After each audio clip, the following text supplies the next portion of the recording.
बीते 9 महीनों के दौर की पहली सफलता बीमा बिल के जरिए मिली है और उसमें कांग्रेस और बीजेपी एक साथ खड़ी हो गई। समाजवादी पार्टी का बायकॉट, लेफ्ट का वोट विरोध में, लेकिन साथ में जेडीयू, टीएमसी हर कोई बायकॉट करके निकल गया, लेकिन साथ कांग्रेस खड़ी थी। वही कांग्रेस जो आज मार्च कर रही थी पूर्व प्रधानमंत्री को कोयला घोटाले के कटघरे में आपने खड़ा क्यों कर दिया। लेकिन दस्तक में बात आज इससे इतर होगी, सियासी तौर से इतर होगी। कुछ बात लोगों के दिल को और उनके दर्द के साथ जोड़ी जाएगी, क्योंकि इस दौर का एक मतलब तो बड़ा साफ हो चला है, सियासत तंग है और जिंदगी किसी जंग के समान हो चली है। रिपोर्ट देखिए, समझ जाइएगा ये क्यों लिखना पड़ा पीछे।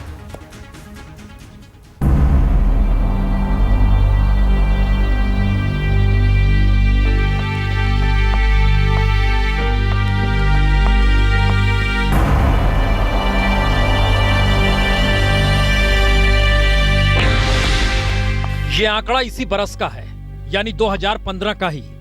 बीते 70 दिनों में स्वाइन फ्लू से देश में 1500 लोगों की मौत हो चुकी है। वहीं महाराष्ट्र में इन्हीं 70 दिनों में 280 किसान खुदकुशी कर चुके हैं। स्वाइन फ्लू से निपटने के लिए अभी भी सरकार के पास दवाइयां पूरी नहीं है।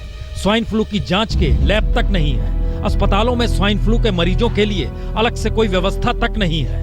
और वहीं दूसरी तरफ महाराष्ट्र में पहली बार खुदकुशी को लेकर किसानों की हालत इतनी बदतर हो चली है कि विदर्भ से भी ज्यादा मराठवाड़ा के किसान खुदकुशी कर रहे हैं। इस बरस के पहले ही 2.25 महीनों में विदर्भ में 132 किसानों ने खुदकुशी की, तो मराठवाड़ा में 148 किसानों ने खुदकुशी की। जो किसान खुदकुशी कर रहे हैं उनके सामने 3 संकट हैं। पहला, उपज के दाम नहीं मिल रहे। दूसरा, सूदखोरों के चंगुल में बुरी तरह फंस चुके हैं, निकलने का कोई रास्ता नहीं। और तीसरा, कपास की खरीद में इस दौर में मंदी आ चुकी है। महज 2 महीने के अंदर मराठवाड़ा में तकरीबन 100 किसानों ने आत्महत्याएं की है। सरकार ने भले ही इन किसानों के लिए पैकेज का ऐलान किया हो, लेकिन जमीनी हकीकत कुछ और बयां करती है। अगर ये आत्महत्याएं रोकने के लिए जल्द कदम नहीं उठाए गए तो मराठवाड़ा के किसानों का हाल भी विदर्भ के किसानों जैसा होते हुए देर नहीं लगेगी। यानी सरकार जो वादे सत्ता में आने से पहले समर्थन मूल्य को लेकर कर रही थी और जो उम्मीद किसान योजनाओं के जरिए छोटे किसान लगा रहे थे, दोनों पर ही पानी फिरा है। और ऊपर से बिगड़े मौसम ने खड़ी फसलों पर अलग से पानी फेर दिया। किसान करे तो क्या करे। दरअसल सरकार के तरीके और किसानों की बदहाली के बीच कोई तारतम्य बैठ ही नहीं रहा।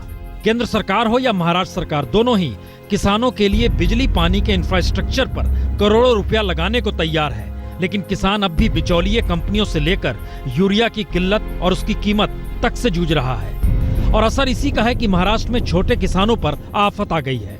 विदर्भ में यवतमाल के मुकुंदपुर गांव के प्रशांत इंगले ने अपनी शादी के एक दिन पहले 9 मार्च को खुदकुशी कर ली। तो मराठवाड़ा के बीड़ में नवनाथ वायकर ने बैंक और सूदखोरों के चंगुल से बचने के लिए खुदकुशी कर ली। आहे ते कर्जाचा डोंगर असं उभा राहतो समोर शेती करायची म्हणली तर। फसल बर्बाद होने पर किसान की मुश्किल सिर्फ सूदखोरों के चंगुल में फंसकर मौत के मुंह तक पहुंचने भर की नहीं है। मुश्किल तो यह भी है कि जो किसान खुदकुशी कर लेते हैं, उनके राहत के लिए भी सरकार उनके घर के दरवाजे तक नहीं पहुंच पाती। म्हणजे कर्ज पाणीचं बाकी तर काय नव्हतं, असं घरात सगळं सविस्तर चाललं होतं, काही भांडण तंटा नव्हती, काही नव्हती, पद्धतशीर चाललं होतं। अगोदर व्यसन होतं प्यायचं, अशात सुटलं होतं, 2-3 महिने झाले।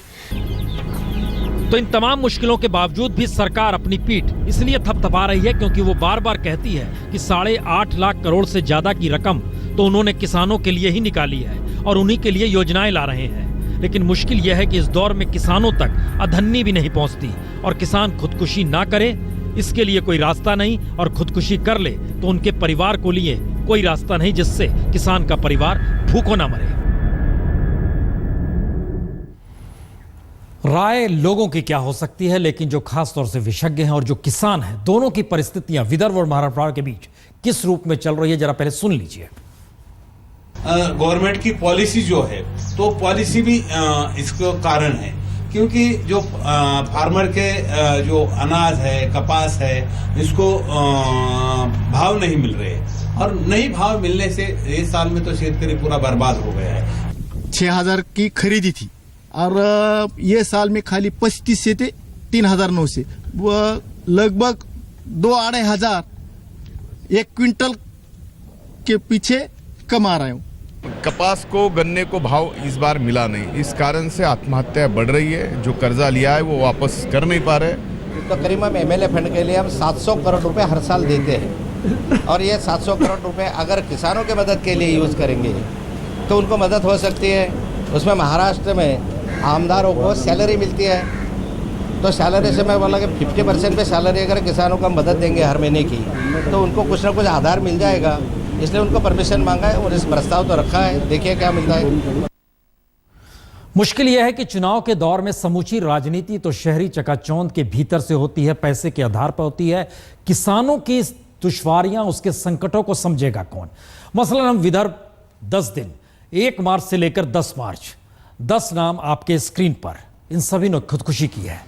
यह स्थिति है महाराष्ट्र के भीतर की। सुभाष ननवारे, पुष्पा प्रगट, रामजी चौहान, गोपाल दाहे, गजानन अमीर, रमेश मेकर, अमर पवार, मोतीराम बोवरे, प्रशांत पिंगले, प्रभाकर कासर, ये सभी विदर्भ के सिर्फ 10 दिनों के नाम हैं। इसका मतलब है कि इस बरस तकरीबन 280 खुदकुशी हो चुकी है, लेकिन किसी तरीके की कोई राहत किसानों तक नहीं। दूसरी तरफ शहरों में आइएगा, स्थितियां बिगड़ी हुई हैं। स्वाइन फ्लू शहर दर शहर फैल रहा है। आंकड़े 1503 हो चले हैं। देश के 10 से ज्यादा राज्यों की यह तस्वीर बताती है कि स्वाइन फ्लू धीरे धीरे देश के हर हिस्से में कैसे फैल चुका है, और स्वाइन फ्लू से होने वाली मौतों का आंकड़ा यह भी बताता है कि अब यह महामारी के रूप में देश में फैल रहा है। इन सब के बीच बदलते मौसम ने स्वाइन फ्लू को बढ़ाया ही है, क्योंकि डॉक्टरों का मानना है कि ठंड में स्वाइन फ्लू फैलता है और बेमौसम बरसात से हालात और बिगड़ते हैं। बावजूद इसके किसी तरह की कोई व्यवस्था देश भर में स्वाइन फ्लू से निपटने के लिए इस दौर में हुई ही नहीं है। 8 मार्च को जहां देश भर में स्वाइन फ्लू के 491 मामले दर्ज हुए, वहीं 9 मार्च को इनकी संख्या 544 हो गई और 10 मार्च को आंकड़ा बढ़कर 776 तक पहुंच गया। यानी बीते 2-3 दिनों में ही स्वाइन फ्लू का कहर और ज्यादा बढ़ा है। इसी दौर में मौसम भी बिगड़ा है, लेकिन तैयारियां ढीली हैं। कहीं दवाओं की किल्लत, कहीं लैब की, कहीं हाथ ना मिलाने का ड्रामा हो रहा है, तो कहीं मेट्रो स्टेशन पर पर्चा बांटकर राजनीति चमकाने की कोशिश। लेकिन इन सब के बीच स्वाइन फ्लू के मरीजों की तादाद लगातार बढ़ रही है। तो पहले मार्च आते आते ये सब केसेस खत्म हो जाते थे, बहुत कम हो जाते थे, लेकिन अभी यहाँ पे अभी भी बढ़ते जा रहे हैं। और इसका कारण जो भी ठंड चल रही है वही लग रहा है, क्योंकि ठंड के अंदर वायरस जो है वो और परसिस्ट करता रहता है, चलता रहता है। देखिए, अगर आज से हम 15 दिन पहले से कंपेयर करें तो 15 दिन तो एवरेज थी कि रोज हम 400 से 500 पेशेंट अटेंड करते थे। अब वो जो डिमांड है अराउंड 40 to 50 पेशेंट्स आ गई है। एक तरफ कह सकते हैं कि अभी जागरूकता का अभाव है। देश की राजधानी दिल्ली में सरकार ने स्वाइन फ्लू से निपटने के लिए हाल ही में लगभग 50 केमिस्टों को टेमीफ्लू बेचने के लिए ऑथोराइज किया है। पहले इनकी संख्या लगभग 5 थी, लेकिन हकीकत ये है कि ज्यादातर केमिस्ट या तो वीआईपी या पॉश कॉलोनियों में बेस्ड हैं और दिल्ली के बहुत से इलाकों में रहने वाले सैकड़ों लोगों को टेमीफ्लू खरीदने के लिए मीलों दूर चलकर जाना पड़ता है। लेकिन सवाल है कि देश की राजधानी में भी जब केमिस्ट पर्याप्त नहीं है, दवाई मिल नहीं रही, लैब का अभाव है, अस्पताल में जगह नहीं, तो फिर सवाल सिर्फ जागरूकता का नहीं बल्कि इंफ्रास्ट्रक्चर का है, जो कि सरकार के पास है ही नहीं। तो ऐसे में सवाल अब सीधा है, स्वाइन फ्लू से निपटने के लिए सिर्फ जितने दावे किए गए उस तरह की तैयारियां जमीन पर क्यों नहीं है? यह हाल पूरे देश में है। यूं मौत के हर आंकड़े पर जवाब देश के स्वास्थ्य मंत्री को भी देना चाहिए और राज्यों के स्वास्थ्य मंत्रियों को भी। लेकिन मुश्किल यह है कि जान की कीमत हमारे यहाँ है नहीं, और जब तक छिटपुट आंकड़ों में मौत समाई रहेगी, उससे लेकर युद्ध स्तर पर काम होगा नहीं। तो ऐसे में सिर्फ और सिर्फ हर दिन स्वाइन फ्लू से मरते मरीजों की तादाद गिनते रहिए। मरीजों की तादाद नहीं, मौत की तादाद गिनती जा रही है, और इसीलिए किया जा रहा है जिंदगी किसी जंग के समान है। लेकिन आइए लौटते हैं। हमने पहला शब्द लिखा है सियासत तंग। रिपोर्ट देखिए। संयोग देखिए, 12 मार्च का दिन नमक आंदोलन के लिए भी और कोयला घोटाले के विरोध के लिए भी। जी, कुछ संयोग ही ऐसा है। 12 मार्च 1930 को महात्मा गांधी चंद सहयोगियों के साथ दांडी मार्च पर निकले थे, और 12 मार्च यानी आज ही के दिन सोनिया गांधी भी चंद कांग्रेसियों के साथ एकजुटता मार्च पर निकली। 1930 में नजर नमक कानून को तोड़कर अंग्रेजों की सत्ता को चुनौती देने की थी, लेकिन आज कोयला घोटाले के कटघरे में खड़े पूर्व प्रधानमंत्री मनमोहन सिंह को समर्थन देते हुए अपनी सत्ता को सही ठहराने की कोशिश की यात्रा है। 1930 में 24 दिनों में ही 390 किलोमीटर लंबे दांडी मार्च ने अंग्रेजी सत्ता की चूल्हे हिला दी थी। लेकिन आज 24 अकबर रोड स्थित कांग्रेस दफ्तर से 3 मोतीलाल नेहरू मार्ग स्थित पूर्व प्रधानमंत्री मनमोहन सिंह के घर तक सोनिया गांधी ने पैदल मार्च क्या निकाला, राजनीतिक तौर पर कई सवाल भी खड़े हो गए। पहला महत्वपूर्ण सवाल तो यही है, क्या इस देश में कानून का राज है या सब कुछ राजनीति के आश्रय ही होता है। मनमोहन सिंह को कानून ने आरोपी बनाया है और उन्हें ईमानदारी का सर्टिफिकेट राजनीति ने दिया, और पैदल मार्च का मतलब उसी सर्टिफिकेट को पुख्ता करना है। We are here to offer our unceasing support, our solidarity. सवाल सोनिया गांधी का भी है। यूपीए के 10 साल के सत्ता के दौरान सत्ता 10 जनपद से ही चली और मौन रहते हुए मनमोहन सिंह सोनिया की बिसात के प्यादे ही साबित हुए, तो फिर उन्हें ईमानदार बताते बताते सोनिया उन्हीं मनमोहन सिंह को कटघरे में खड़ा कैसे कर सकती हैं। और सवाल कांग्रेस की उस राजनीति का भी है जिसके पास कोई मुद्दा बचा नहीं और वो हाशिए पर सिमटती जा रही है। ऐसे में मनमोहन का आरोपी बनना भी राजनीति चमकाने का बहाना बन सकता है। वजह भी यही है, अचानक कई जगह कांग्रेसी विरोध प्रदर्शन करते हुए और यूपी में तो कई जगहों पर रेलगाड़ियां तक रोक दी गई। ये अलग बात है, खुद हाशिए पर पड़े मनमोहन सिंह को सोनिया का साथ अच्छा लगा। Conclusion that we have to fight this battle unitedly. Sir आपने लीगल एडवाइस लिया है कि नहीं? Conclusion that we have to fight this battle unitedly. इसलिए जब भी मनमोहन सिंह पर हमले तेज हुए, सोनिया गांधी आगे आकर उनकी ढाल बनी। हमला चाहे विपक्षी दलों की तरफ से हो, सहयोगी दलों की तरफ से या खुद कांग्रेस पार्टी के नेताओं की तरफ से। अशोक सिंघल के साथ बालकृष्ण, दिल्ली आज तक। सियासत भी कितनी तंग हो चली है। एक वक्त उत्तर प्रदेश की सियासत में मुलायम सिंह यादव को मौलाना मुलायम के तौर पर ही देखा गया, लेकिन आज लखनऊ के भीतर का नजारा देखिए, मौलाना मुलायम कोई नहीं कहेगा। लखनऊ के चौक इलाके में ज्योतिबा फूले पार्क में आज नजारा ही कुछ ऐसा था कि आमतौर पर मुलायम सिंह के समर्थन में कसीदे पढ़ने वाले जमियत उलेमा के नेता और कार्यकर्ता समाजवादी पार्टी सरकार के खिलाफ हुंकार भरते हुए नजर आए। उन्होंने सरकार पर वादा खिलाफी का आरोप लगाया और कहा कि चुनाव के वक्त समाजवादी पार्टी ने घोषणा पत्र में मुसलमानों को हर क्षेत्र में आरक्षण देने की बात कही थी और साथ ही जेल में बंद बेगुनाह मुसलमानों को रिहा करने की बात की थी। लेकिन चुनाव के बाद सारे वादे हवा हो गए। इस प्रदेश की सरकार ने वादे किए थे, अपने मैनिफेस्टो में वादे किए थे और फिर इलेक्शन में तो उसको हद ही तोड़ दी थी, सारे वादों की बरसात कर दी थी। एक कोई वादा पूरा नहीं किया है। न सिर्फ एक्शन होना चाहिए मगर ये सरकार को ये भी सोचना चाहिए कि सांप्रदायिक विरोधी कानून जो एक केंद्रीय का एक वचन था, जो केंद्रीय ने पालन नहीं किया, वो राज्य के लेवल पे वो पालन करके देखें। यानी उत्तर प्रदेश सरकार के लिए आने वाले दिन आसान नहीं होंगे, क्योंकि मुस्लिम समुदाय की तरफ से अगर विरोध की आवाजें उठी तो मुलायम सिंह और अखिलेश के लिए दोहरी मुश्किल होगी। न उन्हें रूठे देने रहना ठीक होगा और न उन्हें मनाने की बहुत ज्यादा कोशिश करते दिखना। फिलहाल जमियत उलेमा ने गेंद अखिलेश सरकार के पाले में डाल दी है। अनूप श्रीवास्तव, लखनऊ आज तक।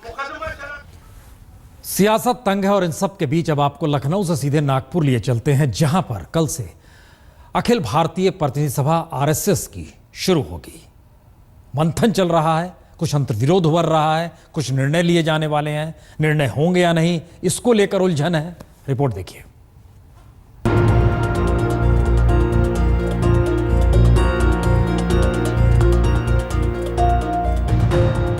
कल से नागपुर में शुरू हो रही संघ की प्रतिनिधि सभा की नब्ज इसी पर आ टिकी है कि सरकारवाह के पद से भैयाजी जोशी को हटाकर सरकार और संघ के बीच समन्वय बनाने के लिए नियुक्त किया जाए या नहीं। अगर मोदी सरकार से तालमेल बनाने के लिए भैयाजी को महत्वपूर्ण काम सौंपा जाता है तो मोहन भागवत के बाद दूसरे नंबर पर दत्तात्रेय होसबोले की नियुक्ति होगी, जो पूरी तरह संघ के संगठन के विस्तार पर ही केंद्रित रहेंगे। और अगर संघ में कोई बदलाव नहीं होता है तो संकेत यह भी उभरेंगे कि मोदी सरकार की उड़ान पर बारीक नजर रखने के लिए संघ अभी तो तैयार नहीं है।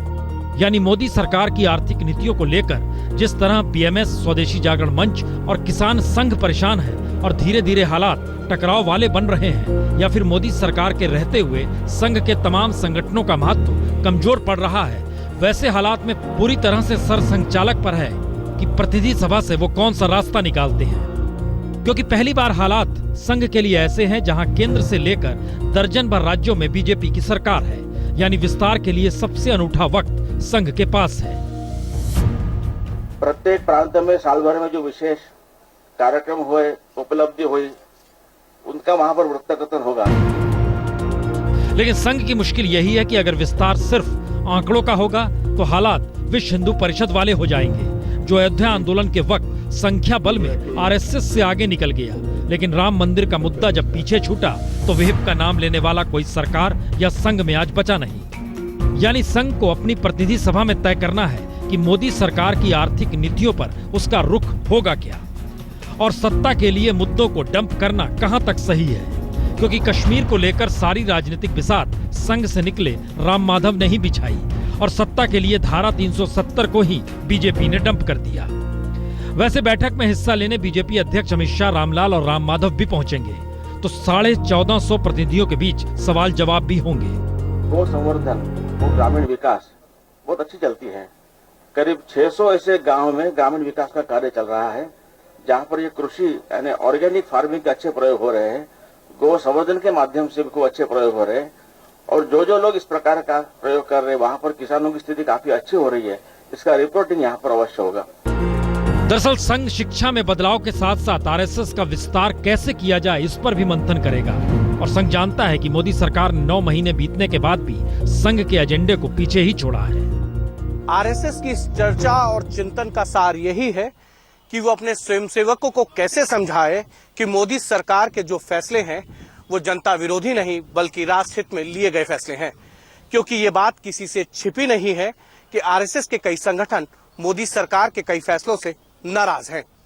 कैमरामैन रविकांत के साथ हिमांशु मिश्रा, नागपुर, आज तक। कल्पना कीजिए, एक वक्त एफडीआई विरोध किया करती थी विदेशी निवेश का, लेकिन आज मुहर लग गई संसद के भीतर। एफडीआई इंश्योरेंस के क्षेत्र में 26 से 49% और साथ में कांग्रेस खड़ी थी। Question of introducing FDI in insurance was brought to Parliament in 1999 and passed. 9 महीने में पहली बार संसद में बीजेपी को कांग्रेस का साथ मिला। लोकसभा में हरी झंडी मिलने के बाद बीमा बिल राज्यसभा में भी पास हो गया। राज्यसभा में एनडीए को बहुमत का टोटा है, लेकिन पिछले 10 सालों से फंसे बीमा बिल को कांग्रेस की संजीवनी मिली। विधेयक के पक्ष में 84 और विपक्ष में महज 10 वोट ही पड़े। समाजवादी पार्टी, बीएसपी, जेडीयू और टीएमसी ने इसका विरोध किया, जबकि लेफ्ट ने इसके खिलाफ मतदान किया। बीमा बिल को मंजूरी मिलने से बीमा क्षेत्र में अब विदेशी निवेश 26% से बढ़कर 49% होने का रास्ता साफ हो गया है। सरकार की दलील है कि जीवन बीमा के अलावा स्वास्थ्य बीमा और दुर्घटना बीमा को भी बढ़ावा मिलेगा।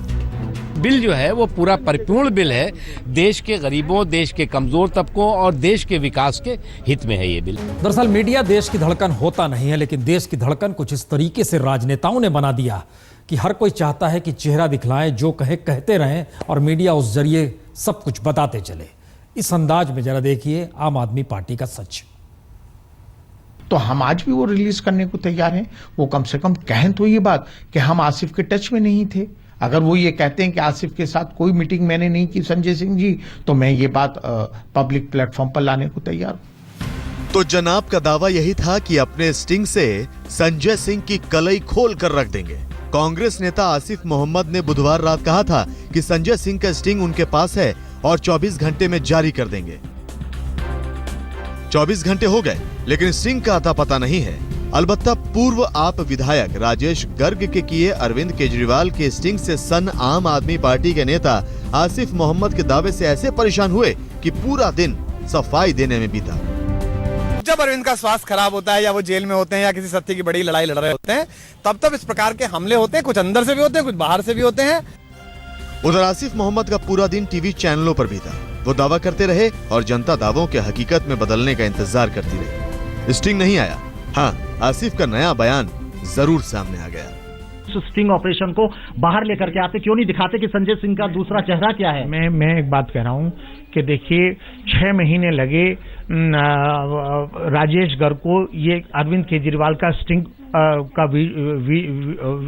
वो जो ऑडियो है रिलीज करने में। मैं 6 दिन नहीं लगाऊंगा और 6 घंटे का भी आप इंतजार मत करिए, मैं करने जा रहा हूँ। तो सवाल अब यही है कि क्या आसिफ मोहम्मद के पास वास्तव में कोई स्टिंग है भी या नहीं। सवाल उस नौटंकी का भी है जिसके केंद्र में सिर्फ और सिर्फ नेता हैं। जनता कहीं नहीं है और न जनता से कोई पूछने वाला है कि आगे किया क्या जाए। आज तक ब्यूरो।